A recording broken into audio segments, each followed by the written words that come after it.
ദൈവത്തിൻ്റെ ഏറ്റവും പ്രിയമുള്ളവരെ, അവിടുത്തെ സമാധാനം ഞാൻ ആശംസിക്കുന്നു.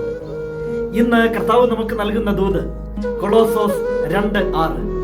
കർത്താവായ യേശുക്രിസ്തുവിനെ നിങ്ങൾ സ്വീകരിച്ചിരിക്കുന്നതിനാൽ അവനിൽ ജീവിക്കുവിൻ. അങ്ങനെ ഒരു ജീവിത രീതിയുണ്ട്, ദൈവത്തിൽ ജീവിതം. ആ ജീവിതം അനുഗ്രഹത്തിൻ്റെതാ.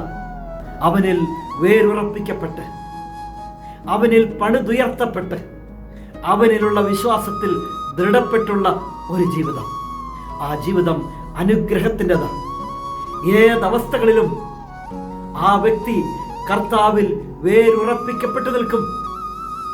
ആർക്കും അവരുടെ വിശ്വാസത്തെ തകർക്കാനാവില്ല. അവരെ പണിതുയർത്തുന്നത് ദൈവമായ കർത്താവായിരിക്കും. അവരിൽ ആത്മാവിൻ്റെ ഫലങ്ങൾ വെളിപ്പെടും. അത് ലോകത്തിന് മുഴുവൻ അനുഗ്രഹത്തിന് കാരണമായി മാറും.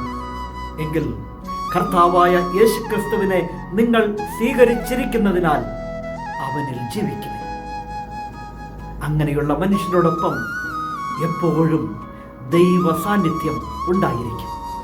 കരുണാമയനായ ദൈവം നമ്മെ എല്ലാവരെയും സമൃദ്ധിയായി അനുഗ്രഹിക്കട്ടെ.